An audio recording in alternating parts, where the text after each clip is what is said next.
I stood in my kitchen in Queen Anne, watching the mist crawl over the Space Needle like a slow, grey ghost. The coffee in my mug had gone cold, a bitter sludge that matched the metallic taste in my mouth. It was 6 o'clock in the morning, the time I usually spent cataloguing the silence of my house. But today the silence was heavy. It felt like it was pressing against my ribs, making it hard to take a full breath. The radiator hissed in the corner, a rhythmic, lonely sound that had become my only companion since I retired from the library. I had spent 40 years among the hushed whispers of books, organizing the stories of others, but I never realized how terrifying it was when your own story simply stopped. The phone sat on the granite countertop, glowing with a persistent, mocking light. I had been staring at Tyler's name on the screen for 3 minutes before I found the strength to swipe. My fingers were trembling and I hated myself for it. Why should a mother tremble when her only son calls? "Hello, Tyler," I said. My voice sounded thin, like old parchment that might tear if I spoke too loudly. "Hi, Mum," he said. There was a background noise on his end, a soft, expensive clinking of silverware, and the low hum of a jazz trio. It sounded like wealth. It sounded like a world I had never been invited to visit. "Look, I'm calling because I wanted to tell you personally before you saw it on social media. We did it. We got married yesterday at the estate by Lake Washington." The air left my lungs in a sharp, quiet huff. Yesterday. The word felt like a physical blow to my stomach. I looked at the small calendar on my wall where I had circled his wedding date for months, a date he had told me was still being decided. I had bought a dress, a simple navy silk that I thought wouldn't embarrass him. It was still hanging in my closet, shrouded in plastic, a shroud for a ghost that would never walk. "You got married?" I whispered. "Yesterday." Tyler cleared his throat. I could hear the hesitation, the calculated coldness he had learned from Chloe and her family. "We decided to keep it intimate, Mum. The Montgomerys, well, they had a very specific vision for the event. They wanted a certain atmosphere, high-end, cohesive, you know? They felt that having too many guests from different backgrounds would disrupt the flow. Chloe's parents were just more worthy of being in that circle for the ceremony. They understand the nuances of these things. It was a private ceremony for the people who truly fit the aesthetic. Worthy. The word echoed in my mind, bouncing off the walls of my kitchen. I thought of the 30 years I spent working double shifts at the University of Washington Library so he could go to the best schools. I thought of the winters I wore the same threadbare coat so he could have the latest sneakers, the newest laptop, the life of a boy who never knew the taste of poverty. I thought of the night his father died of a heart attack in this very kitchen, and how I held Tyler for 12 hours straight, promising him that I would be his anchor, that he would never be alone. I had been worthy enough to pay for his life, but I wasn't worthy enough to see him start a new one. "I see," I said. I didn't cry. The pain was too deep for tears. It was a cold, numbing sensation that started in my marrow and worked its way out. "You didn't think I would fit the aesthetic?" "It's not like that, Mum," he said, his voice rising with a familiar, defensive irritation. "Don't make this a drama." It was a logistical decision. We're going to have a small brunch for the extended relatives later this summer. You'll be invited to that. It'll be more your speed, less pressure. A small brunch. The leftovers of his affection. I looked at my hands, the skin spotted with age, the nails short and practical. These were the hands that had scrubbed his floors, that had turned the pages of 1,000 bedtime stories, that had meticulously saved every penny into a trust fund that he had drained the moment he turned 25. "Is Chloe happy?" I asked. I didn't know why I cared. Maybe it was just the librarian in me, wanting to make sure the ending was at least orderly. "She's glowing," Tyler said, and I could hear the genuine adoration in his voice, the kind he used to reserve for me when he was 10 years old.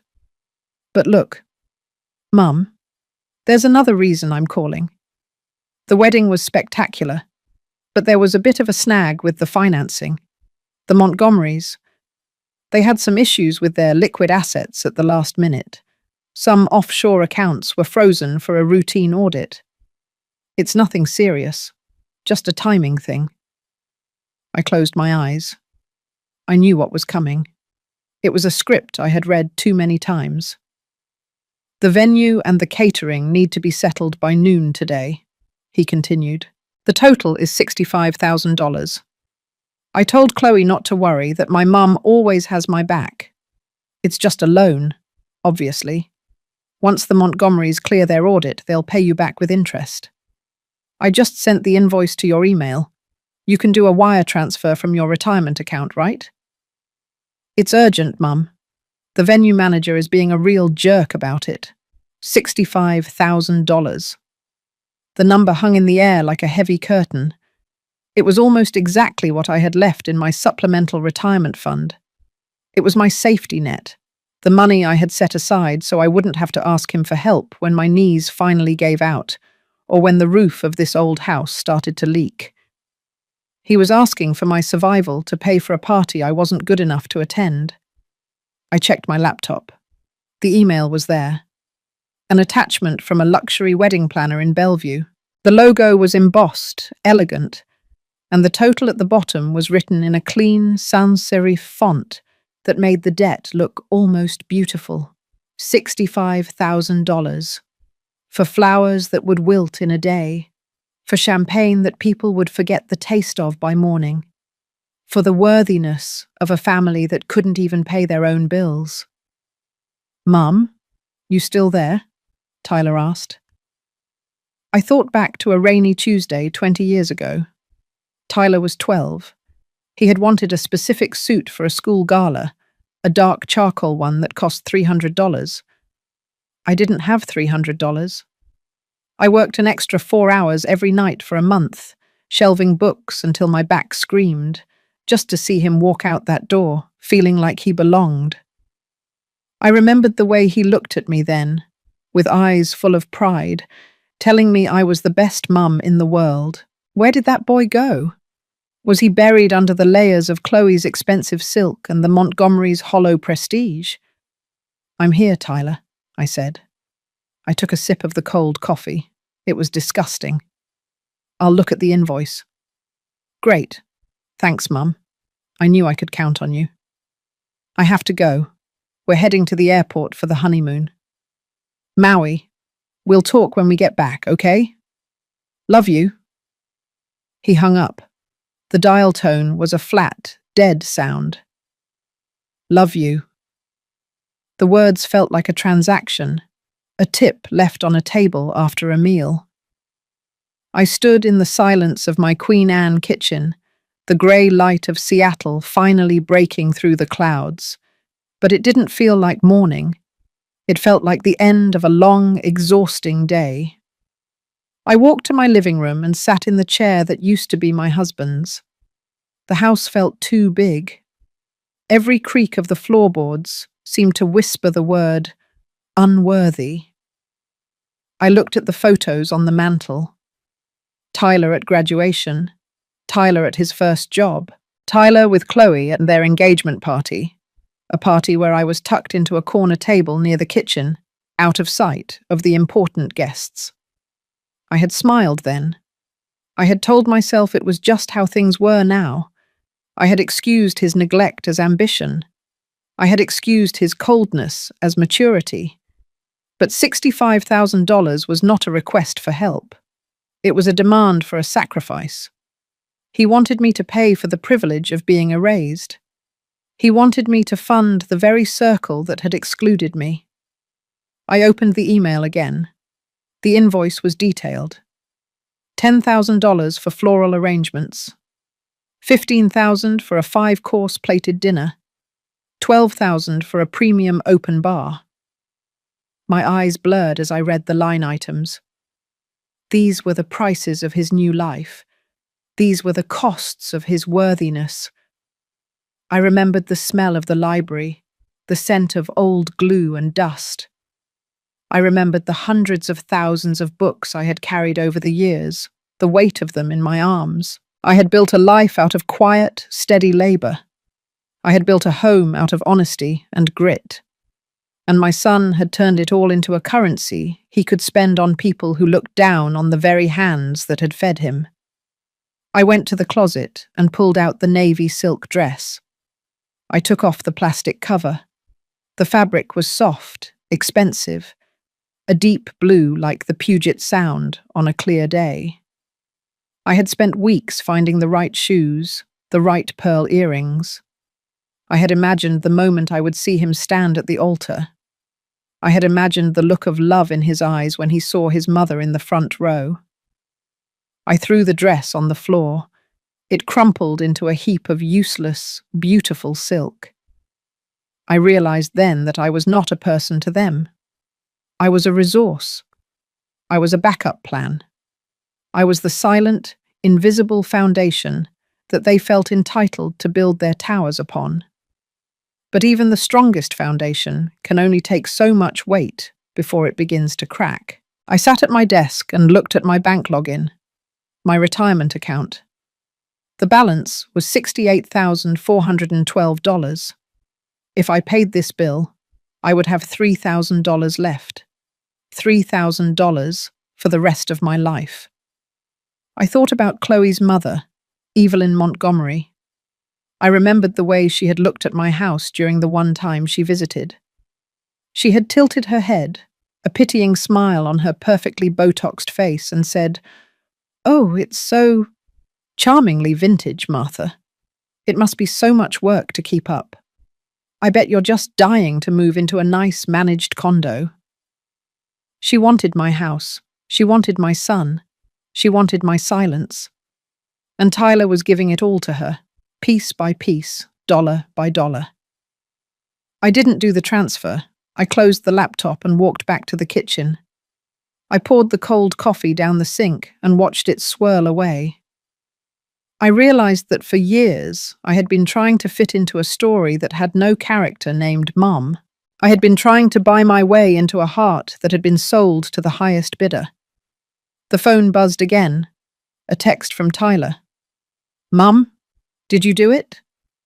The planner is calling me every 10 minutes. Please hurry. We're about to board." I didn't reply. I went to the garden and stood in the rain. The cold water soaked through my thin sweater, but I didn't care. It felt real. It felt honest. For the first time in a very long time, I wasn't cataloguing someone else's story. I was starting to realize that the most important book in the library was the one I had stopped writing years ago, my own. The $65,000 bill was still sitting in my inbox, a ticking clock of his vanity.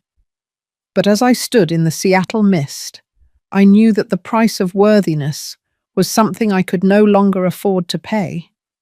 Not because I didn't have the money, but because I had finally found my own value, and it wasn't for sale. I looked up at my house, my craftsman home with its peeling paint and its sturdy bones. It was a house built on love and sacrifice, but it was also a house that had been silent for too long. I went back inside, dried my hair, and picked up the navy silk dress from the floor. I didn't put it back in the closet. I put it in a box to be donated. Someone else could wear it to a wedding where they were actually wanted. The phone rang again. It was a Bellevue number, the wedding planner. "Hello?" I said. "Mrs. Thorne, this is Julian from Lux Events. We're still waiting on the final payment for the Thorne Montgomery wedding. Tyler said you were handling it." I looked at the Space Needle through the window, sharp and clear now as the clouds parted. "Julian," I said, my voice steady, cool, and perfectly articulated. "I think there's been a misunderstanding. I was not a guest at that wedding. And in my experience, people who aren't invited to the party usually don't pay for the champagne. But Tyler said, "Tyler is a married man now, Julian. I suggest you talk to his new, worthy family about the bill." I hung up. The silence that followed was different this time. It wasn't the silence of neglect. It was the silence of a clean slate. I sat down and started to draft a list of things I wanted to do with my $68,000. None of them involved flowers or 5-course meals, or the approval of people who didn't know the weight of a book or the value of a mother's heart. I was Martha Thorne. I was a librarian. I was a widow. And I was finally, for the first time in my life, a woman who knew exactly what she was worth. The rain in Seattle doesn't just fall, it settles. It finds the cracks in the pavement, the porous gaps in the brickwork, and the hollow spaces in a person's chest. I sat by the window in my living room, watching the droplets race down the glass, blurred streaks of grey against a grey world. The phone was silent now, but it felt like a ticking bomb on the coffee table. I had hung up on Julian, the wedding planner, and in doing so, I had severed a wire I didn't know was holding my entire world together.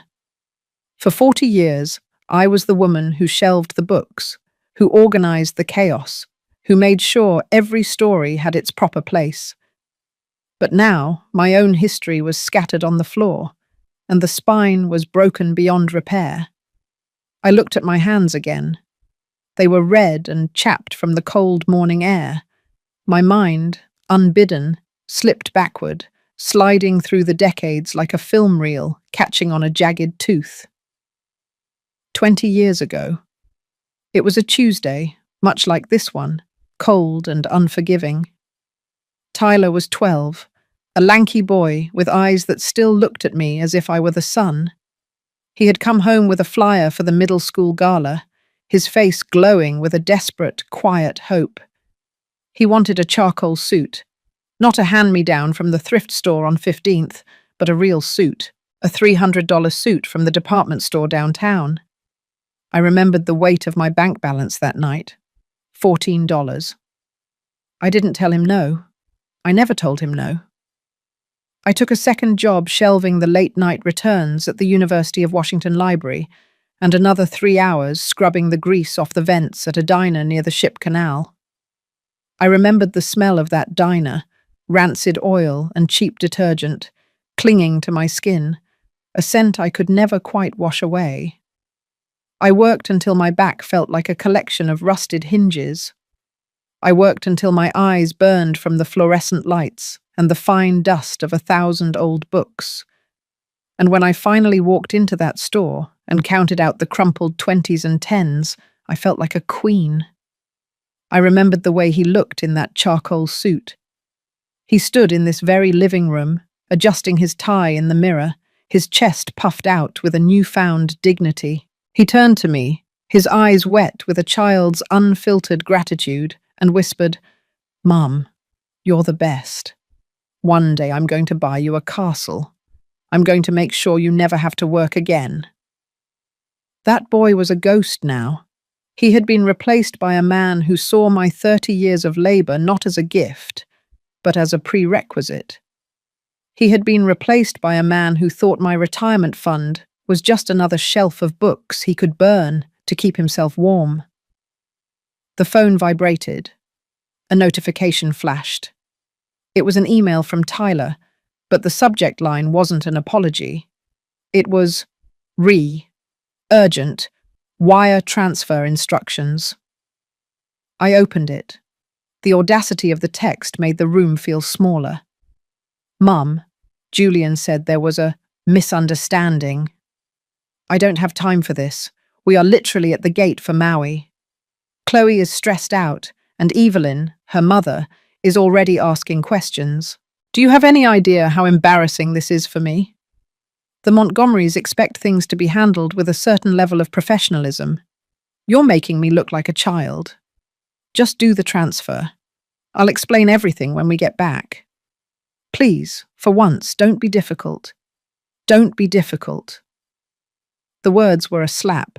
I was difficult because I wouldn't bankrupt myself for a party I wasn't worthy to attend. I thought back to the engagement party 6 months ago. The Montgomery estate in Bellevue was a monument to glass and ego. I had worn my best floral dress, the one I had saved for special occasions. When I walked in, Evelyn Montgomery looked at me as if I were a smudge on her pristine marble floor. She didn't introduce me to the guests. She didn't offer me a seat at the main table. Instead, a server had guided me to a small round table tucked behind a large fern near the swinging doors of the kitchen. "It's quieter here, Martha," Evelyn had whispered, her smile not reaching her eyes. "We thought you'd be more comfortable away from the hustle. It's a lot of social nuance to navigate, isn't it?" I had sat there for 4 hours, watching my son laugh with men in tailored tuxedos, watching him toast to a future that didn't include the woman who had scrubbed grease for his suit. I had seen him glance toward my table once, a quick, shamed flick of his eyes, before he turned back to Chloe, burying his heritage in a glass of vintage champagne. I had stayed silent then. I had told myself it was for his happiness. I had told myself that a mother's job was to be the bridge, even if the people crossing it never looked down at the stones. But the bridge was collapsing now. I stood up and walked to the kitchen, my movements stiff. I looked at the teapot on the stove, the one Tyler had bought me for Christmas 5 years ago, the last gift he had given me that wasn't a request for money. It was a cheap thing, probably bought at a drugstore on his way home, but I had cherished it. I picked it up and threw it into the trash. The sound of the plastic hitting the bin was hollow, unsatisfying.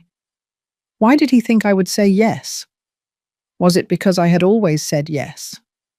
I had taught him that my love was a bottomless well, and now he was confused that he had finally hit the mud at the bottom. I went to the basement and found the old box of his childhood things. I pulled out the charcoal suit. It was tiny now, a miniature version of the man he had become.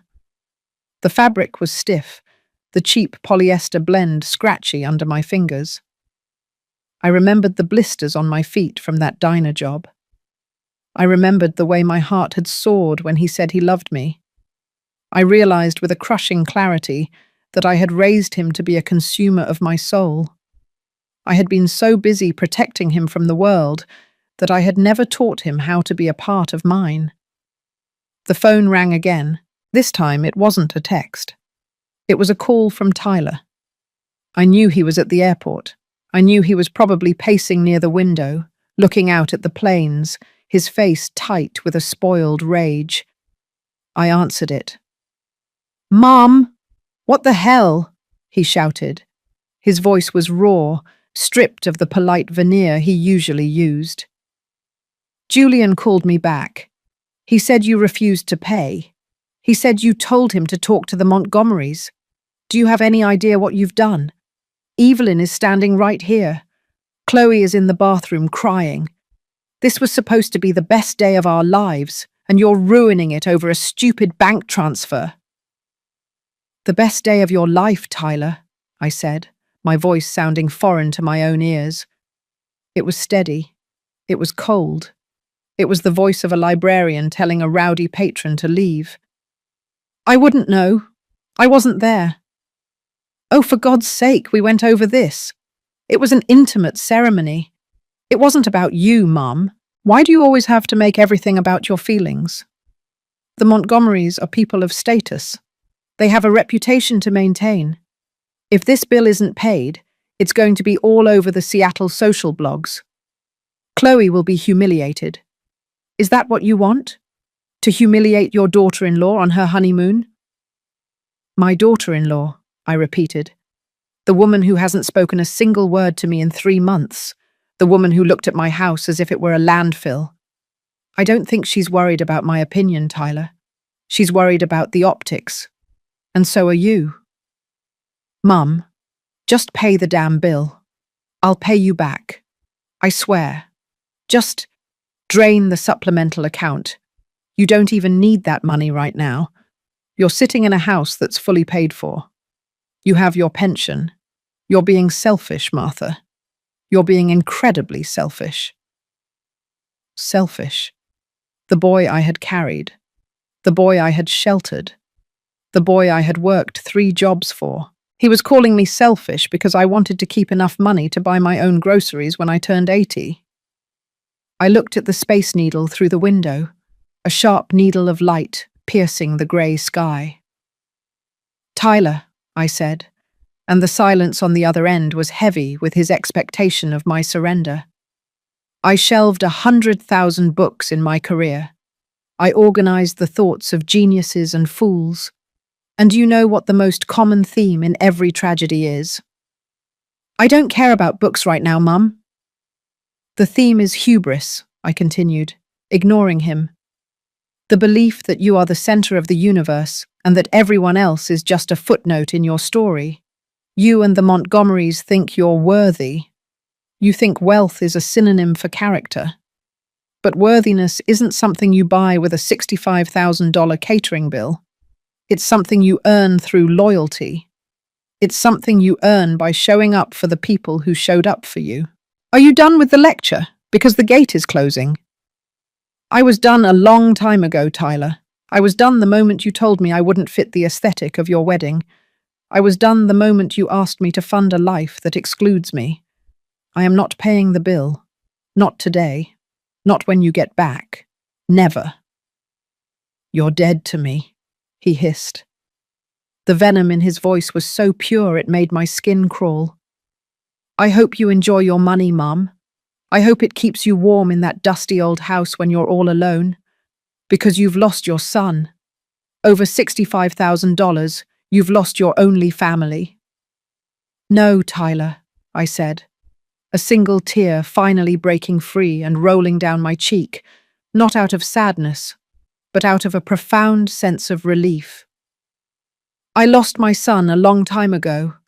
I just didn't realize he'd been replaced by a stranger until the stranger asked for my life savings. Enjoy, Maui. I hope the champagne was worth it. I hung up. I didn't wait for his response. I didn't wait to hear the boarding call in the background. I turned off the phone and placed it face down on the counter.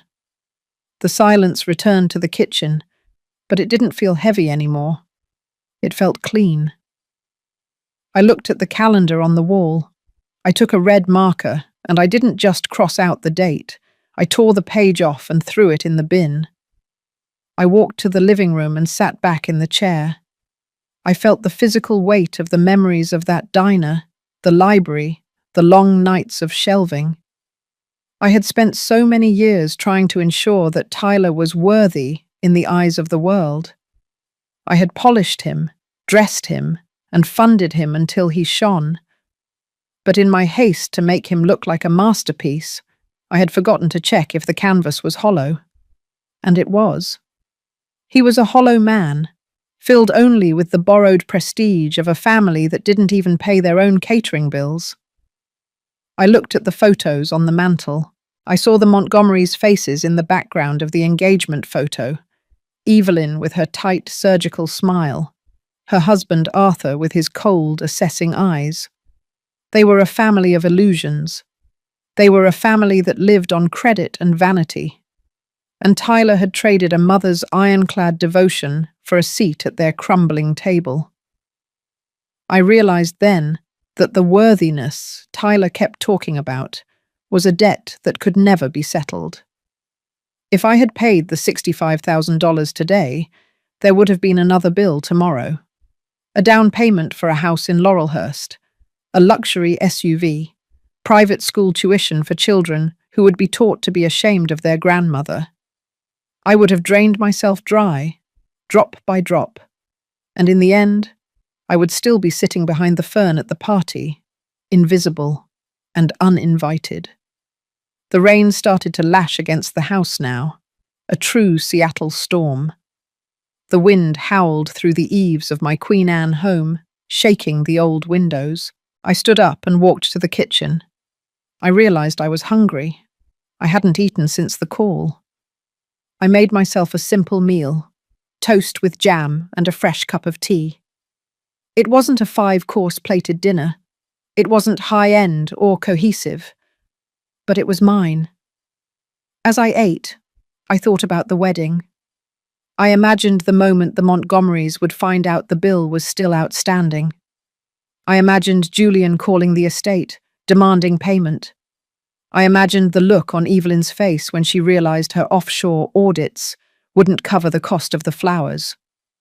I felt a small, dark spark of satisfaction, but it quickly faded into a tired peace. Their drama was no longer my catalogue.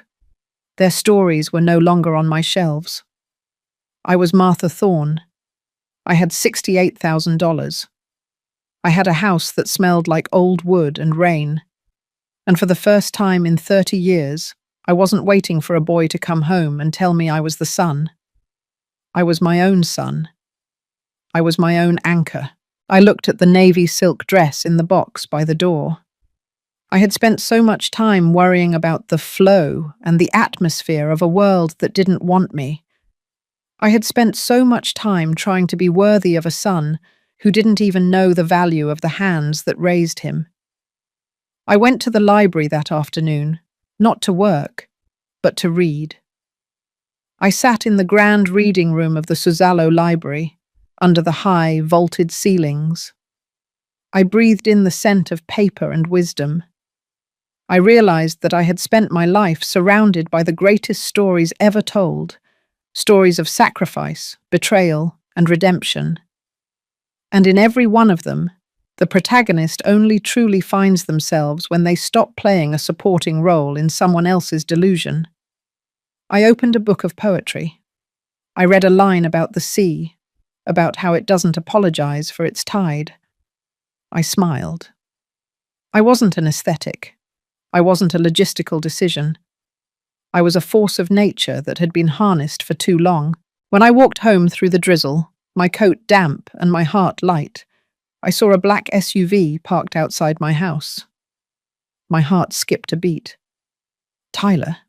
Had he come back? Had he skipped his flight? But it wasn't Tyler. A woman stepped out of the car. She was dressed in an expensive trench coat, her hair perfectly coiffed despite the rain. It was Evelyn Montgomery. She looked at my house with that same pitying smile, but there was a flicker of something else in her eyes now. Desperation. "Martha," she said, her voice tight and forced. "We need to talk. There seems to have been a technical glitch with the wedding finances. Tyler said you were being a bit emotional this morning. I'm sure we can settle this like civil adults." I stood on my porch, looking down at her. I didn't feel small. I didn't feel unworthy. I looked at the Space Needle behind her, sharp and unyielding. "Evelyn," I said, my voice as calm as a frozen lake. "You're right. We should settle this. But you're at the wrong house. My son told me you were the worthy ones. And worthy people always pay their own way, don't they?" I walked inside and closed the door. I locked it. I turned off the porch light. In the silence of my home, I sat down and picked up my pen. I didn't write a check. I didn't write a letter to my son. I wrote a list of places I wanted to see. Paris, Rome, the libraries of London. I had spent my life shelving the travels of others. It was finally time to write my own chapter. The $65,000 was still in the bank, but the debt I had owed to my own misplaced guilt was finally completely paid in full. The silence that followed Evelyn Montgomery's departure was not a peaceful one. It was a vacuum, a hollow, ringing space that felt as though the air had been sucked out of my house, leaving me gasping for something real to hold on to. I stood in the hallway for a long time, listening to the rain beat against the heavy oak door I had just locked. My heart was a frantic bird trapped in a cage of ribs, but my mind was a cold, quiet library. I realized then that I had spent 40 years organizing the world into Dewey Decimal codes, believing that if everything had a place, then everything would make sense. But there is no code for the betrayal of a child. There is no section in the archives for a son who sells his mother's survival for a seat at a table made of smoke. I walked through the rooms of my home, my footsteps sounding like echoes from a different century. The house felt like a museum of a life that had been systematically dismantled. I looked at the wallpaper in the dining room, a faded floral pattern that Tyler had once helped me pick out when he was 16. He had laughed at my indecision, telling me that whatever I chose would be beautiful because I was the one who chose it. Now those flowers looked like withered eyes, watching me in my isolation. I was a bank to him. I was a resource. I was a logistical error in a high-end aesthetic. The phone sat on the kitchen counter, dead and black. I had turned it off, but I could still feel the phantom vibrations of his rage.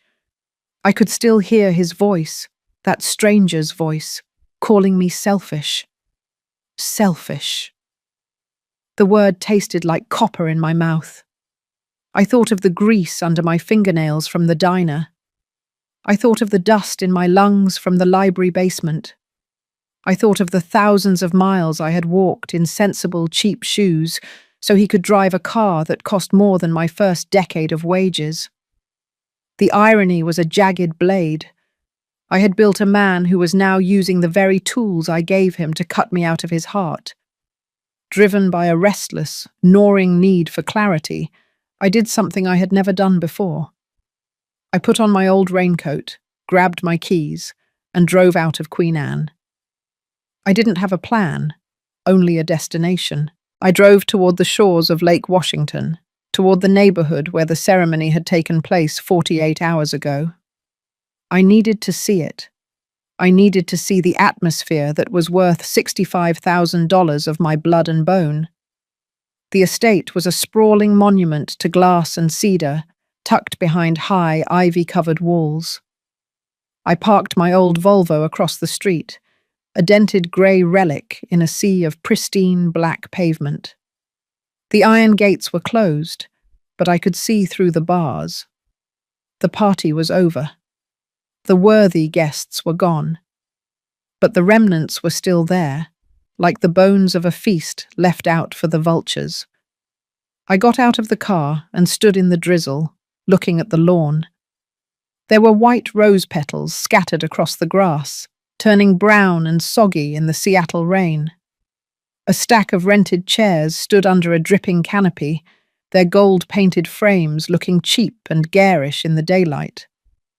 I saw a discarded program lying in a puddle near the gate. I reached through the bars and picked it up. The Thorne Montgomery wedding. The paper was heavy, cream-coloured, with gold leaf edges. Inside there was a list of names, a list of people who fit the flow. I saw the names of senators, developers, socialites. And then I saw the family section. The parents of the bride, Arthur and Evelyn Montgomery. The groom's family, represented by the Montgomery household. My name was nowhere to be found. I wasn't even a footnote. I had been erased from the official record of my son's life as if I had never existed. It wasn't just that I wasn't invited. It was that I had been scrubbed away to make room for the Montgomerys' narrative of effortless, untainted prestige.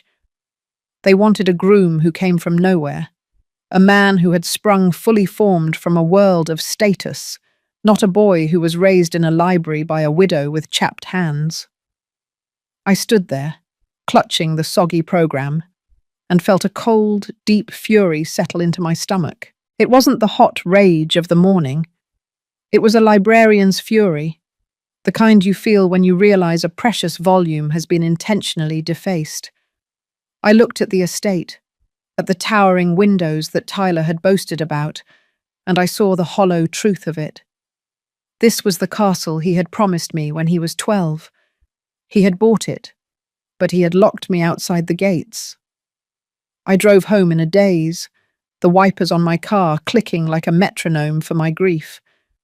But as I passed the University of Washington, a thought flickered in my mind. A librarian's instinct. If the Montgomerys were so wealthy, if they were so worthy, why was their liquid assets frozen for a routine audit? Why was Evelyn Montgomery standing on my porch in the rain, practically begging for $65,000? Audits of that scale don't happen to the stable. They happen to the crumbling. When I got back to my house, I didn't go to bed. I went to my small study and opened my laptop. I spent 40 years researching for people who didn't know how to look beneath the surface. I knew how to navigate the public records, the tax assessments, the litigation archives. I began to look for the name Arthur Montgomery. It took me 4 hours. The deeper I went, the more the aesthetic began to peel away like cheap wallpaper. Arthur Montgomery wasn't a developer. He was a shell.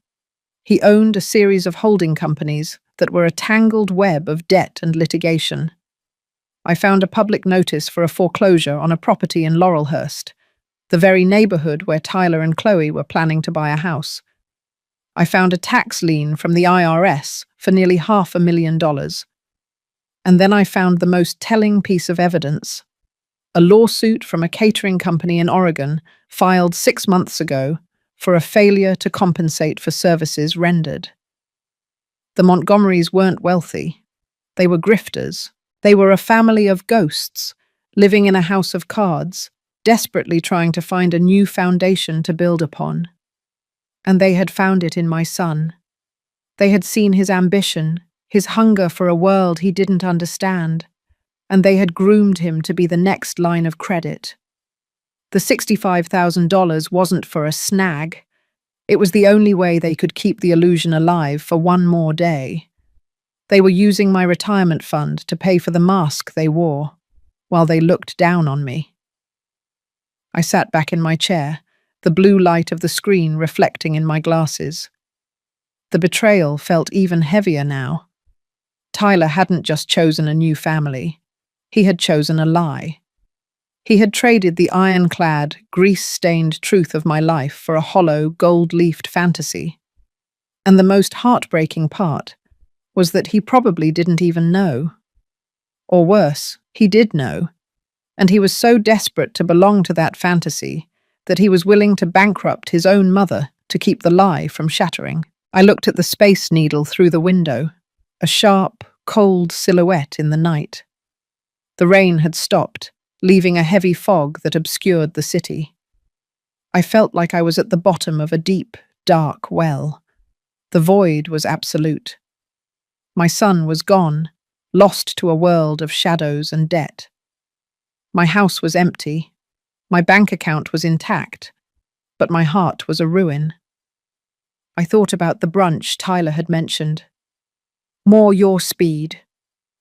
He wanted me to come to a cheap restaurant in a few months after the glitter had settled, so he could pat me on the head and tell me I was still his mum. He wanted to keep me on a leash of guilt and affection while he and Chloe played house in a world they couldn't afford. The phone buzzed. I had turned it back on, a mistake of habit. It was a text from Tyler. "Mum, Evelyn told me what you said. I can't believe you were so cruel to her. She's trying to welcome you into our circle, and you threw her out like a dog. We're in Maui now, but Chloe hasn't stopped crying. The venue is threatening to send the bill to collections. If that happens, our credit is ruined before we even start. Do you really hate me this much? Is $65,000 more important to you than your only son's future? Just send the money. Please, I'm begging you. Don't let the Montgomerys see us like this. Don't let the Montgomerys see us like this." He wasn't worried about me. He was worried about his standing in a house of cards. He was worried that the grifters would realize he wasn't as deep a well as they had hoped. I didn't reply. I couldn't. The words were a thick, choking smoke in my throat. I went to the kitchen and stood over the sink, staring at the drain. I remembered a day when Tyler was 8. He had fallen off his bike and scraped his knee to the bone. I had carried him 3 blocks home, my own back aching, and I had cleaned the wound, telling him that it would leave a scar, but he would be stronger for it. He had looked at me with such absolute trust, such pure love. Where was that boy? Was he still in there, buried under the pride and the silk? Or had the Montgomerys systematically erased him, just as they had erased my name from the wedding program? The realization of his utter transformation hit me with the force of a tidal wave. I collapsed onto the kitchen floor, my knees hitting the linoleum with a dull thud. I cried then. Not a soft, ladylike weeping, but a raw, guttural wail that echoed through the empty house. I cried for the boy who wanted to buy me a castle. I cried for the widow who worked 3 jobs. I cried for the librarian who believed that every story had a fair ending. I cried until my throat was raw and my eyes were swollen shut. I was at the bottom of the U. I was in the void. The house felt like it was closing in on me. Every book on the shelves, every photograph on the mantel, every memory in the corners was a reminder of a failure I couldn't name. I had given him everything, and in doing so, I had given him the power to destroy me. I had been so busy being his anchor that I never realized he was a ship that wanted to sink. I stayed on the floor for hours, the cold of the linoleum seeping into my bones. I watched the shadows of the trees dance on the ceiling, distorted by the streetlights outside. I felt like a ghost in my own life. I had been erased by my son, insulted by his mother-in-law, and used by a family of frauds. I was a footnote in a tragedy of vanity. But as the first light of dawn began to creep over the horizon, a new feeling began to stir beneath the grief. It wasn't hope, not yet. It was a quiet, cold clarity. I was a librarian. My job was to preserve the truth, to protect the records, to ensure that the facts remained unbowed by the whims of the powerful. The Montgomerys wanted $65,000. They wanted my silence. They wanted my house. But they had underestimated the woman who had spent 40 years in the archives. They had forgotten that a librarian knows where the bodies are buried, because she's the one who filed the reports. I stood up, my joints cracking, my body feeling like it was made of rusted iron. I walked to the sink and splashed cold water on my face. I looked at myself in the mirror. My eyes were red and puffy. My skin was pale. But the set of my jaw was firm. I wasn't just Martha Thorne, the invisible mother. I was the keeper of the Thorne history, and I was done being a footnote. I looked at the phone. There was a new email, not from Tyler, from Arthur Montgomery. Martha, Evelyn tells me there's been some confusion. We value our relationship with Tyler's family immensely. Let's resolve this quietly. I've scheduled a meeting with our financial advisors in Bellevue tomorrow afternoon. Tyler mentioned you might need some assistance navigating the complexities of your retirement assets. We're happy to help you manage your funds, so this bill can be settled without further stress. We'll pick you up at 2. They wanted to manage my funds. They were coming for the last of my marrow. I looked at the Space Needle, sharp and unyielding in the morning light. I realized then that they weren't coming to pick me up for a meeting. They were coming to see if the foundation had finally cracked. But as I stood in my kitchen, the grey light of Seattle filling the room, I knew that the foundation wasn't made of marble or gold leaf. It was made of 40 years of grit, and it was a lot stronger than they realized. I opened my laptop again. I didn't look at the tax liens this time. I looked at the names of the senators and socialites on the wedding program. I began to cross-reference them with the Montgomerys' litigation history. I found a common thread. A pattern of unpaid debts, broken promises, and social climbing built on the backs of the unsuspecting. The Montgomerys weren't just frauds.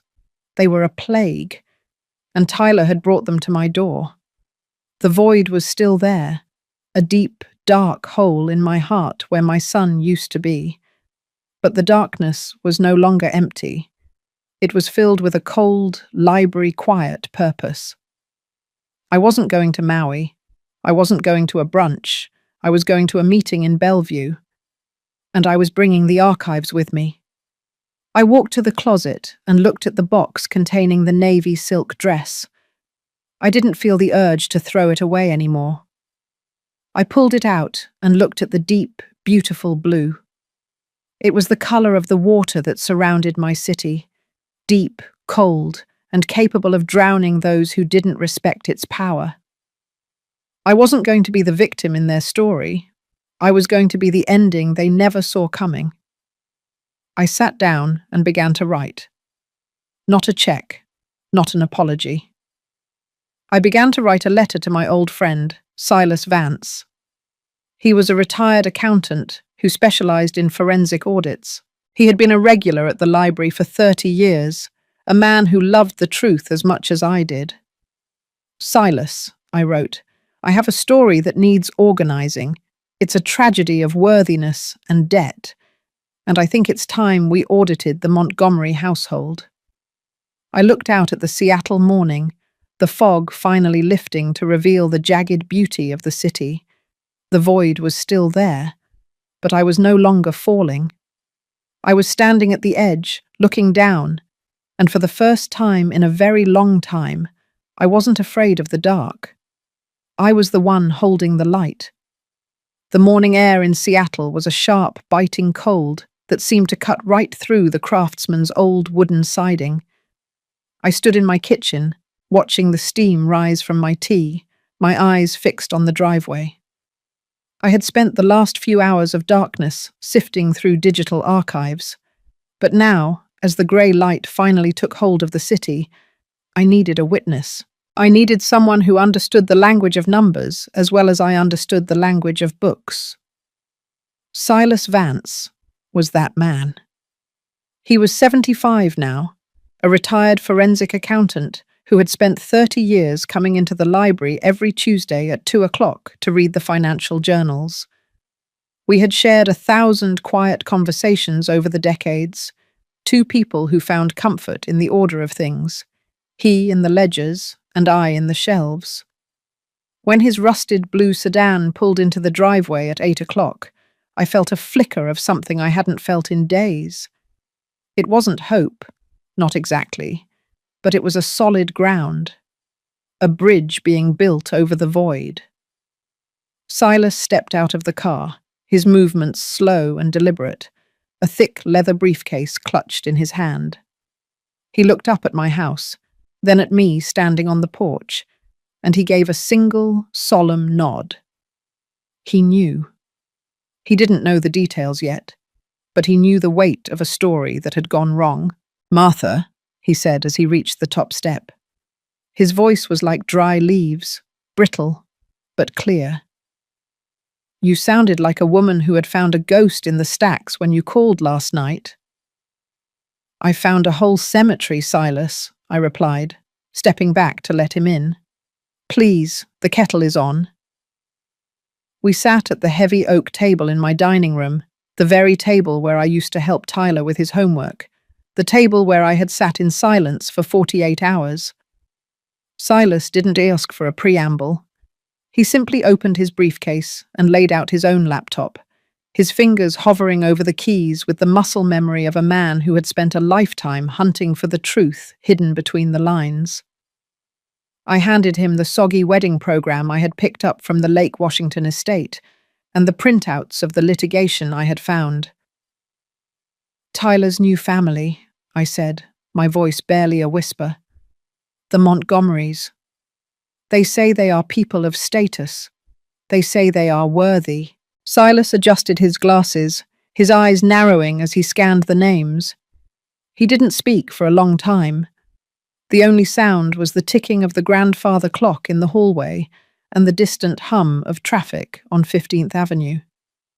I watched him work, his brow furrowing as he accessed databases I hadn't even known existed. The silence of the house felt different with Silas there. It wasn't the silence of neglect anymore. It was the silence of a laboratory. Status, Silas finally murmured, a grim smile touching his lips. It's a fascinating word, Martha. In the financial world, status is often just a fancy coat of paint on a crumbling wall. You found the tax liens, didn't you? The IRS doesn't care about aesthetic. They care about the fact that Arthur Montgomery hasn't paid a dime in personal income tax since 2019. Is it as bad as I thought? I asked. Silas turned the laptop toward me. It's worse. They aren't just broke, Martha. They are insolvent. This estate they hosted the wedding at, it's not theirs. It's owned by a corporation in Delaware that Arthur is currently being sued by for mismanagement. They essentially squatted in a corporate asset to stage a fantasy. The offshore audit Tyler mentioned? That's not an audit. It's a freeze order from a bankruptcy court in the Cayman Islands. They are a vacuum, Martha. A black hole that has been consuming the assets of anyone foolish enough to believe their lies. I felt the blood drain from my face. My son hadn't just married into a family of snobs, he had married into a syndicate of failures, and I was the next target. They want $65,000 for the catering and the venue, I said. They told Tyler to ask me for a loan. Silas let out a short, sharp laugh. A loan. That's precious. Martha, if you give them that money, you will never see a cent of it again. Not because they don't want to pay you back, but because they have nothing to pay you back with. Every dollar they have is spoken for by 100 different creditors. They aren't looking for a loan. They are looking for a donor. They are looking for a mother who loves her son enough to set herself on fire to keep him warm. I looked at the floral wallpaper, the faded pattern I had once loved. I thought of Tyler on the phone, calling me selfish. I thought of him at the airport, his voice full of a stranger's arrogance. He believed the lie. He wanted the lie so badly that he was willing to see his mother as the villain in his story, just to keep the Montgomerys as the heroes. The realization was a physical pain, a sharp ache in my joints. He wasn't just a victim of their grift. He was an accomplice to his own delusion. They are coming here at 2:00, I told Silas. Evelyn and Arthur. They said they want to manage my funds. They want to help me navigate my retirement assets. Silas's eyes sharpened. They are going for the house, Martha. A craftsman in Queen Anne, fully paid off. To people like the Montgomerys, that's not a home. It's collateral. They want to get their names on the deed or convince you to take out a reverse mortgage that they can skim from. They are desperate, and desperate people are very good at sounding like they are doing you a favor. I stood up and walked to the window. The Space Needle was a needle of cold steel against the clouds. I realized then that my worthiness, the thing Tyler kept talking about, had never been something I lacked. It was something they lacked. I had a life of integrity, of quiet labor, of 40 years of service. I had a home that was bought with honest wages. I had a history that was documented in the library's archives and in the hearts of the people I had helped. I was the one who was worthy. They were the ones who were empty. What do I do, Silas? I asked. I'm just a librarian. Silas stood up and walked over to me. He placed a hand on my shoulder, his touch light but firm. You are not just a librarian, Martha. You are a woman who knows how to find anything. You are a woman who knows that information is the only currency that never devalues. We aren't going to give them a check. We are going to give them a mirror. We spent the next 4 hours preparing. Silas showed me how to organize the documents into a tactical sequence. We didn't just have tax liens. We had the names of the other mothers they had defrauded. We had the details of the lawsuit from the caterers in Oregon. We had the evidence of the squatting on the corporate estate. Silas helped me draft a series of questions, questions that were designed to peel back the layers of the aesthetic until the rot was exposed to the light. As we worked, I felt the spark of self-respect that had flickered in the rain start to grow into a steady, cold flame. I looked at the photos on the mantel, and for the first time, I didn't see a son I had lost. I saw a man who had made a choice. And choices have consequences. I wasn't going to be the silent bridge anymore. I was going to be the wall he finally hit. "You need to wear the dress," Silas said suddenly, pointing toward the box near the door. "The wedding dress?" I asked, confused. "The one I wasn't invited to wear?" "The one you bought for yourself," he corrected. "Wear it. Not for them. For you. Show them that you aren't a vintage relic to be managed. Show them that you are the mistress of this house and that your worth is not a logistical decision." I hesitated. Then I nodded. I went upstairs and put on the navy silk dress. It fit perfectly, the fabric cool against my skin. I put on the pearls. I looked in the mirror, and I didn't see a widow who was sitting in a house waiting to be alone. I saw a woman who had survived the grease of the diner and the dust of the library. I saw a woman who was armed with the truth. I came back downstairs, and Silas stood up, a look of genuine admiration in his eyes. "Martha Thorne," he said softly, "you look like the ending of a very important book." "I feel like the beginning of one, Silas," I replied. He left at 1:30, leaving his laptop and a folder of documents on the table. "I'll be in my car down the street," he said. "If you need me, just open the front door.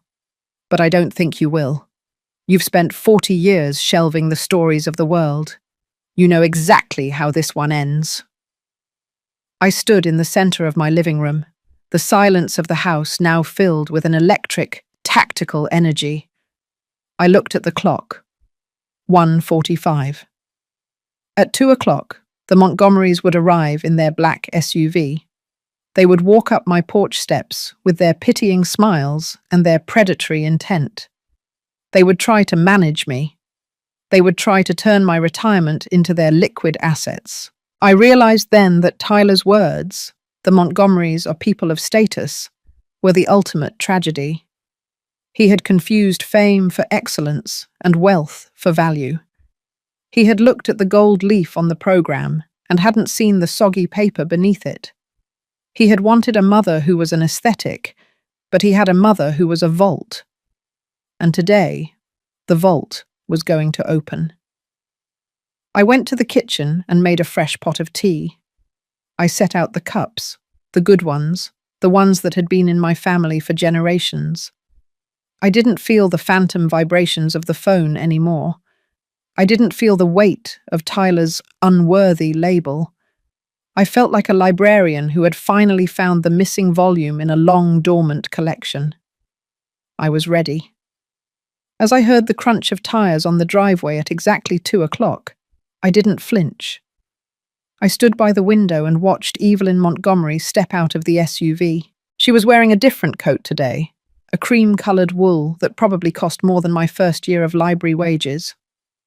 Arthur was with her, a tall man who carried himself with the stiff, artificial confidence of someone who had never actually earned the room he walked into. They looked like a magazine cover. They looked like the future Tyler wanted. I took a deep breath, smoothing the navy silk over my hips. I felt the weight of the pearls around my neck, a weight down that felt like armor. I walked to the front door and opened it before they could ring the bell. "Martha," Evelyn said, her voice a trill of artificial warmth. She looked at me, her eyes widening slightly as they took in the dress and the set of my jaw. "Oh, you look lovely. Are we going somewhere?" "We are, Evelyn," I said, my voice sounding like the deep, steady tone of the library's bells.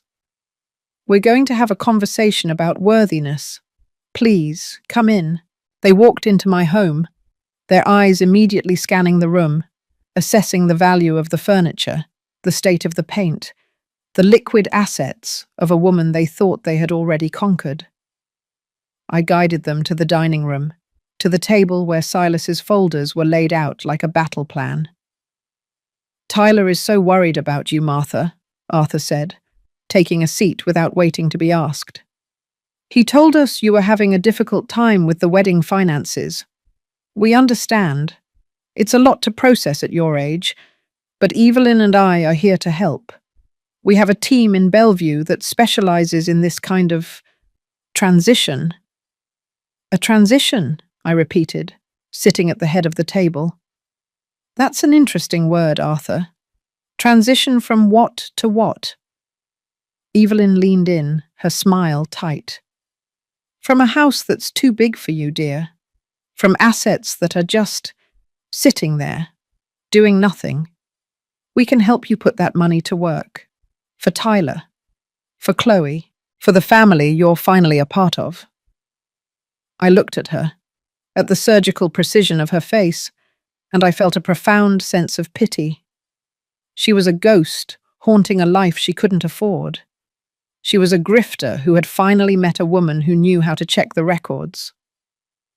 "I've been doing some research of my own, Evelyn," I said, opening the first folder. "I'm a librarian, you see.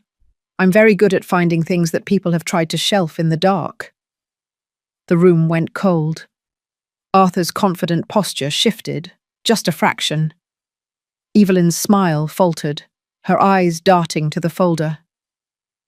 "I found the tax liens, Arthur," I continued, my voice calm and unwavering. "I found the lawsuit from the caterers in Oregon. I found the freeze order on the liquid assets Tyler mentioned. It seems your snag is actually a collapse, and I'm curious. Does Tyler know? Does my son know that he's married into a family of shadows?" Arthur's face darkened, the artificial confidence replaced by a sharp, desperate rage. "You have no idea what you're talking about, Martha. You're a library clerk from a dusty suburb. You don't understand the complexities of high-level finance." "I understand a catering bill, Arthur," I said, leaning forward. "And I understand that you're asking a 70-year-old widow to pay for a wedding you couldn't afford.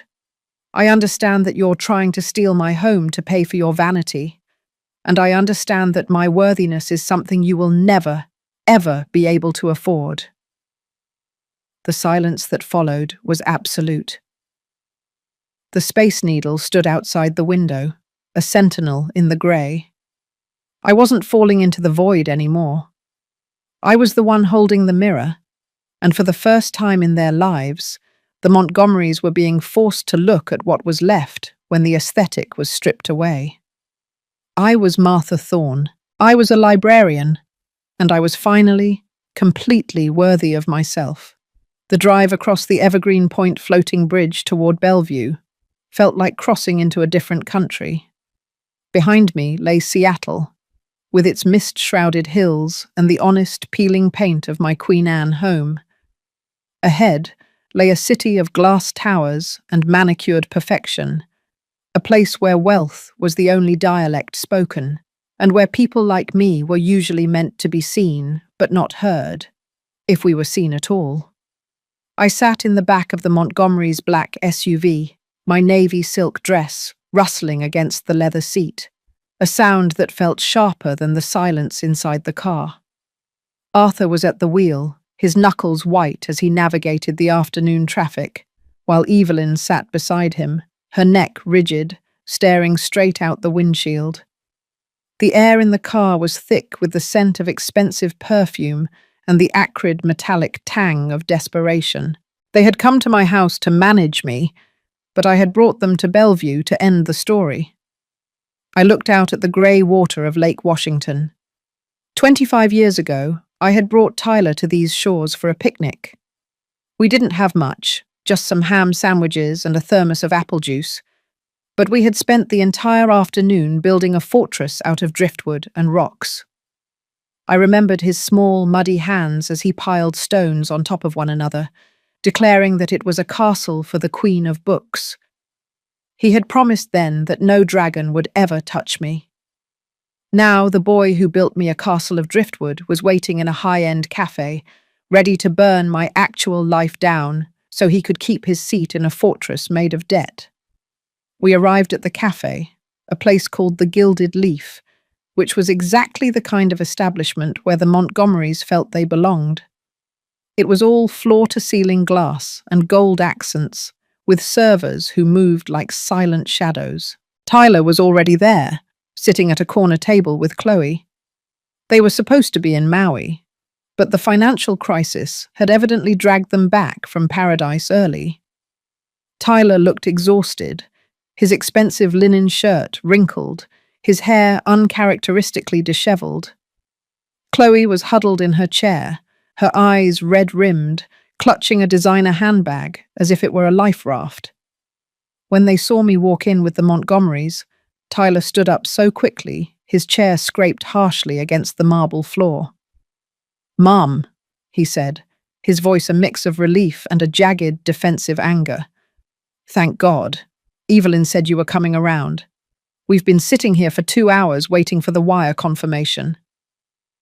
I didn't sit down immediately. I stood at the edge of the table looking at my son. This was the man I had raised. This was the result of 40 years of library shifts and diner grease. He looked at me not with love, but with the hollow, hungry eyes of a creditor. Chloe didn't even look up. She just stared at the table, her jaw set in a hard, entitled line.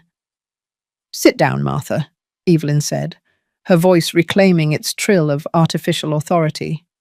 "Let's get the banking details sorted so these children can get back to their lives."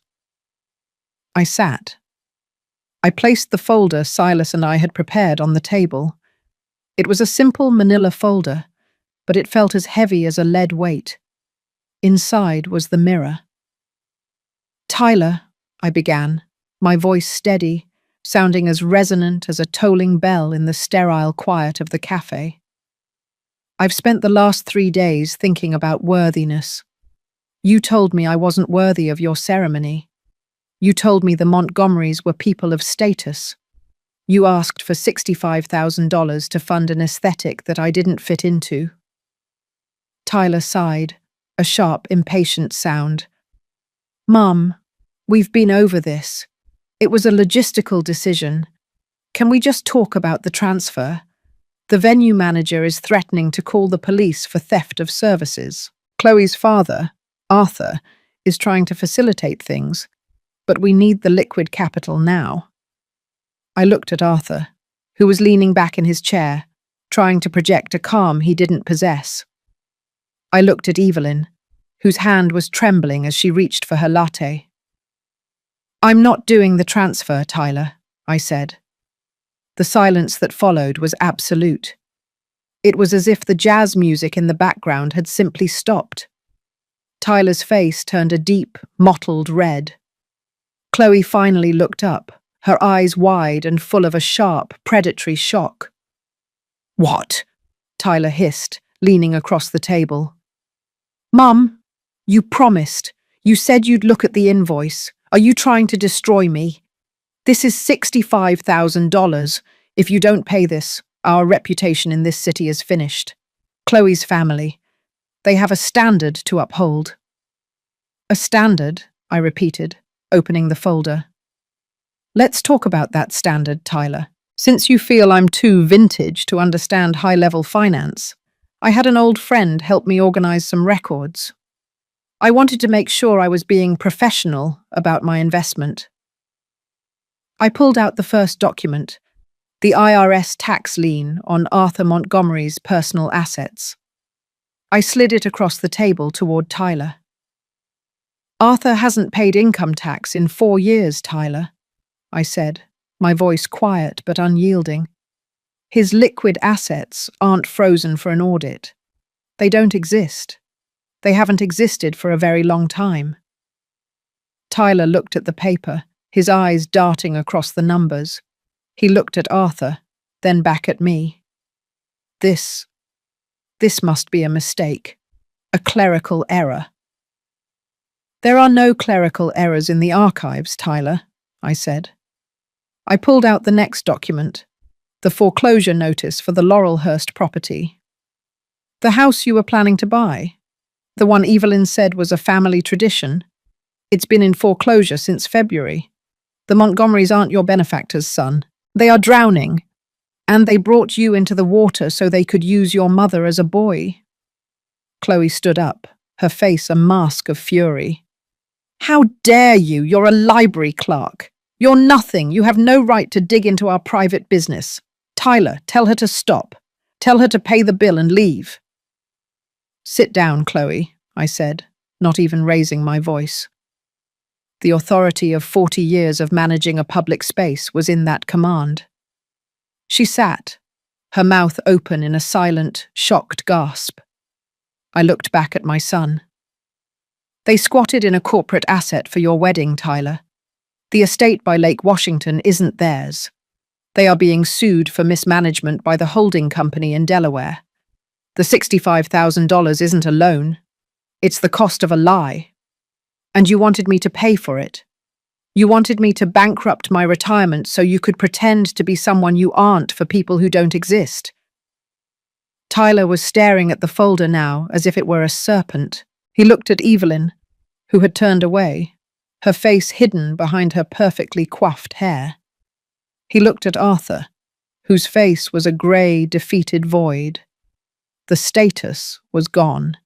The aesthetic had been stripped away, leaving only the cold, hard reality of the debt. "Is this true?" Tyler whispered, looking at Arthur. "Arthur, tell me this is a lie. Tell me she's just being difficult." Arthur didn't say anything. He just stared at his coffee, his shoulders slumped, the artificial confidence finally, completely evaporated. "It's true, Tyler," I said. "And the most tragic part isn't that they are broke. It's that you believed that their lack of money made them more worthy than the mother who worked 3 jobs to put you through school. You thought that because they had the appearance of wealth, they were better than the woman who gave you the foundation to even stand in this room." "Mum, I didn't know," Tyler said, his voice breaking. He looked like the 12-year-old boy in the charcoal suit again, small and lost and desperate to belong. "I just wanted to be part of something big. I wanted to make you proud." "Proud?" I asked, a single, sharp laugh escaping my lips. "You thought I would be proud of a son who hides his mother behind a fern at a party.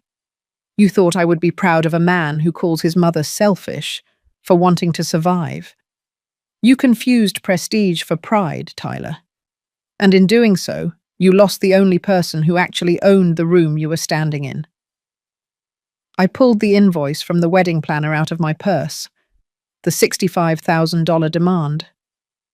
I placed it on top of the pile of tax liens and foreclosure notices.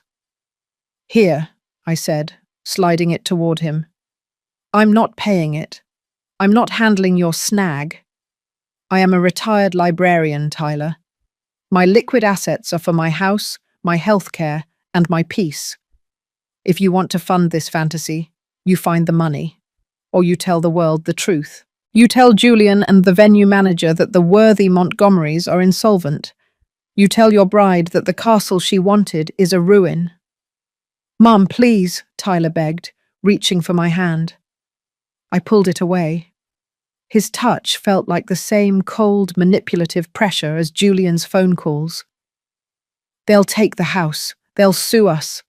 Our lives will be ruined before we even start." "Your lives have already started, Tyler," I said. "They started with a betrayal, and they are continuing with a grift. If you want to fix it, you start by being honest. You start by looking at your hands and realizing they aren't meant for champagne flutes they didn't earn. They are meant for work, the same work I did for 40 years. I stood up. I looked at Evelyn and Arthur Montgomery. They didn't look like magazine covers anymore. They looked like ghosts haunting a life that had already passed them by. "You should leave," I told them. "This house, my house in Queen Anne, is no longer a resource for your transitions." My son's debt to your vanity is cancelled, but his debt to the truth is just beginning. I suggest you find a way to pay for the flowers before they rot." I turned to Tyler. "I love the boy you were, Tyler. I love the 12-year-old who wanted to buy me a castle. But I don't know the man sitting in this chair. And until that man learns what worthiness actually looks like, I don't have a place in his story. And he certainly doesn't have a place in mine." I walked away. I didn't look back at the gold accents of the gilded leaf. I didn't look back at Chloe's tears or Arthur's hollow rage. I walked out of the cafe and into the bright, artificial sunlight of Bellevue. The black SUV was still in the parking lot, a monument to a life of credit, but I didn't need it. I walked toward the bus stop. I sat on the bench, my navy silk dress rustling against the cold plastic. I looked across the bridge toward Seattle. The Space Needle was a sharp, honest silver against the clouds. I felt a profound sense of lightness, as if I had shed a skin that had been too tight for decades. I had faced the dragon, and it wasn't a monster. It was just a man in an expensive suit with a frozen bank account. The psychological war was over. I had handed back the invoice. I had refused the guilt. I had purged the lie from my life. And as the bus pulled up, a hum of ordinary working-class reality, I felt a deep, library-quiet joy. I wasn't worthy of their ceremony, and thank God for that. I was worthy of the truth. I got on the bus and sat by the window. I looked at the folder in my lap, the mirror I had held up to them. Silas had been right. Information was the only currency that never devalues. I had $68,000 in the bank. I had a house that belonged only to me. And I had a heart that was finally, after 40 years of shelving the stories of others, starting to beat for itself. I remembered the smell of the library one last time, the dust and the glue. I realized that the reason I loved books was because they always had a climax where the truth had to be faced. Today was my climax. And the ending wasn't a $65,000 party. It was a woman sitting on a bus, heading home to a house that was hers, to a life that was honest, and to a silence that was no longer an echo of neglect, but a song of freedom. The confrontation had been a purging. The Montgomerys were gone. Tyler was left to face the consequences of his choices. And I, Martha Thorne, was finally, for the first time in my life, the only author in the room. I reached into my purse and pulled out my phone. I saw a dozen missed calls from the wedding planner. I saw 100 texts from Tyler. I didn't delete them. I simply selected them all and archived them. They weren't part of my current collection anymore. They were just old volumes in a section I no longer visited. I looked out at the Puget Sound as the bus crossed the bridge. The water was deep, blue, and unyielding.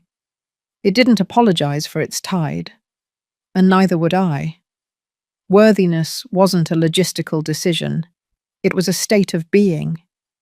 And I had never been more worthy than I was at that moment, sitting in a navy silk dress on a public bus, heading back to the mist and the truth of my real life.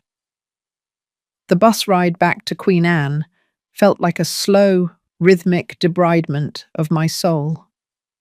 I sat by the window, watching the city of Bellevue shrink into a cluster of glass and ego in the rearview mirror. As we crossed the bridge, the grey expanse of Lake Washington stretched out beneath us, its surface agitated by the lingering wind. I thought about the $65,000 still sitting in my account. For years, I had guarded that money like a sacred relic, believing it was the final proof of my devotion to Tyler's future. I had seen it as a bridge I was building toward his happiness. But today, I realized it was actually the price of my own ransom. I wasn't paying for a wedding. I was paying to remain a prisoner in a story where I was the only one following the rules. I got off the bus 3 blocks from my house. The rain had turned into a fine, misting drizzle that tasted like salt and cedar. I walked slowly, my navy silk dress damp at the hem, the pearls heavy against my collarbone. I didn't feel like a victim anymore. I felt like a survivor of a shipwreck who had finally reached the shore and realized she didn't need the cargo to breathe. The craftsman looked different as I approached it. It wasn't just a vintage house in need of management. It was a fortress of truth. Every peeling flake of paint was a mark of a year lived with integrity. Every creak of the porch was a voice that belonged only to me. I went inside and didn't turn on the lights immediately. I sat in the darkness of the living room, listening to the house settle. For the first time in 30 years, the silence wasn't a weight. It was a canvas. I thought about Tyler. I wondered if he was still sitting in the gilded leaf, staring at the wreckage of his worthiness. I wondered if Chloe had stopped crying long enough to realize that her family was a collection of shadows. A part of me, the mother who had scrubbed the grease of the diner vents, wanted to go back. She wanted to reach out, to pay the bill, to fix the snag so her boy wouldn't have to feel the cold bite of reality. But that mother was a ghost now. She had died in the Bellevue Cafe, buried under the weight of a son who called her selfish for wanting to exist. A week passed in a quiet, library-like order. I kept my phone off, tucked away in a drawer in the kitchen. I spent my days in the garden, pruning the roses that had been neglected during the months of the wedding drama. Silas came over twice. We didn't talk much about the Montgomerys. We talked about his grandchildren, about the history of the Puget Sound, and about the sheer, undeniable beauty of a ledger that finally balanced. He told me, over a cup of hot tea, that the wedding planner had filed a lawsuit against the Montgomery estate. He told me that Tyler and Chloe had moved out of their luxury apartment and into a small rental in Renton. The house in Laurelhurst had been a fiction, a carrot dangled by Evelyn to keep Tyler on the hook. The house of cards had collapsed, exactly as Silas had predicted. And Tyler was at the center of the ruins. On the 10th day, I heard a knock at the door. It wasn't the aggressive, entitled knock of Evelyn Montgomery. It was a hesitant, broken sound. I knew before I opened it who was standing on the porch. I went to the door, my heart steady, my jaw set. Tyler stood there. He looked like he had aged 10 years in a week. The linen shirt was gone, replaced by an old sweatshirt I remembered from his college days. His eyes were red, shadowed by a profound, hollow exhaustion. He didn't look like a man of status. He looked like a boy who had finally realized that the suit he was wearing didn't have any pockets. "Mom," he said. His voice was cracked, stripped of the Bellevue arrogance. I didn't invite him in. I stood in the doorway, the mistress of the Thorn archives, guarding the entrance to my life. "Hello, Tyler." I came to apologize," he said, looking at his shoes. "Everything you said was true. Arthur and Evelyn, they're being investigated for fraud. Chloe's father has been using my name on some of the holding companies. I might be liable for some of it. The wedding planner is suing us." Chloe. She left. She said she couldn't be married to someone who couldn't even provide a basic lifestyle. She went back to her aunt's house in California. I listened to him, and for the first time in his life, I didn't feel the urge to catch him. I didn't feel the phantom ache in my back from the library shelves. I felt a cold, distant pity. "You traded your mother for a basic lifestyle, Tyler. It seems the exchange rate wasn't in your favor." "Mum, please. I have nowhere else to go. They've frozen my personal accounts too, because of the link to Arthur's businesses. I can't even pay the rent on the place in Renton. Can I stay here for a while?" just until I get back on my feet. You always said this was my home too." I looked at him, and I saw the 12-year-old boy, but I also saw the man who had asked me to drain my retirement so he could toast to people who hated the very sight of me. I thought about the brunch I was speed for. I thought about the fern at the engagement party. "No, Tyler," I said. The word was a single clean cut. "This is not your home. This is Martha Thorne's home. It's a house built on 30 years of library shifts and 40 years of honest silence. It is not a resource for your transitions. It is not a safety net for a man who tried to cut the wires while I was standing on them." "You're really going to turn your own son away? After everything?" "You turned me away first, Tyler. You turned me away from your wedding, from your family, and from your heart. You decided I wasn't worthy of the person you wanted to be, and I've decided that you aren't worthy of the peace I've finally found. I'll pay you back. I'll work. I'll do whatever it takes." "I don't want your money, Tyler. I have $68,000. I have my pension. I have my house. What I don't have is the energy to be the footnote in another one of your tragedies. You need to find your own worthiness, do you now? Not Chloe's version, not Evelyn's version, and certainly not mine. You need to go out into the rain and learn how to build your own castle out of driftwood. And this time, don't ask your mother to pay for the stones." I closed the door. I didn't lock it with a click of anger. I locked it with the quiet finality of a book being returned to its proper shelf. I stood in the hallway, and I didn't cry. I felt a sense of liberation that was almost dizzying. I had spent my life as an anchor, and I had finally realized that the ship I was holding was one that wanted to sink. By letting go, I wasn't just saving myself. I was giving him the only thing he actually needed, the opportunity to be real. The weeks turned into months. I didn't hear from Tyler again. Not directly. Silas told me he had taken a job as a site surveyor for a construction company in Spokane. He was working 12-hour shifts. He was living in a small apartment. He was finally, for the first time in his life, paying his own bills. I hoped, in the quiet corners of my heart, that he was learning the scent of grease and the weight of honest labor. I hoped he was learning that a suit is just fabric, but integrity is the skin beneath it. I sold the navy silk dress.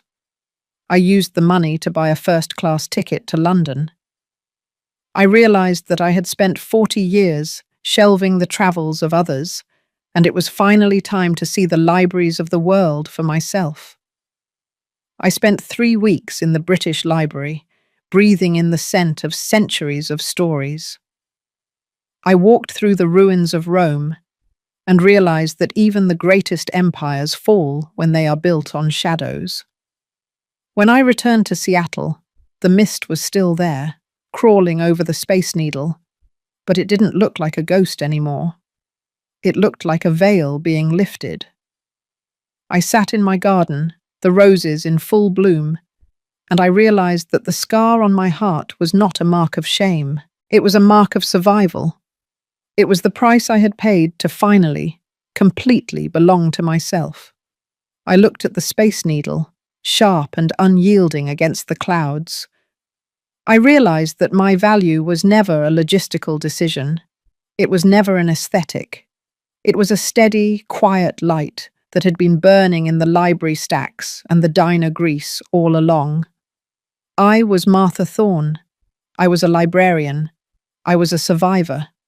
And I was finally, for the first time in my 70 years, the only person who got to decide if I was worthy. The silence of my house was no longer empty. It was filled with the sound of my own breath, a steady, honest rhythm that didn't owe a $65,000 debt to anyone. I had faced the void, and I had built a bridge out of the truth. The story was finally mine. True healing begins in the quiet wreckage of betrayal. where you finally realize that forgiving yourself for loving the wrong people is the hardest, yet most necessary act of all. For decades, I mistook sacrifice for duty and enabling for devotion, never seeing that by holding up a son who didn't want to stand, I was only teaching him how to lean until I broke. The light I found in the aftermath was not a gift from others, but a flame I had to strike myself in the cold darkness of my own house. I am no longer a footnote or an aesthetic. I am a woman who has reclaimed her narrative from those who tried to erase it. My worthiness was never a debt to be paid. It was a dignity I had to finally acknowledge.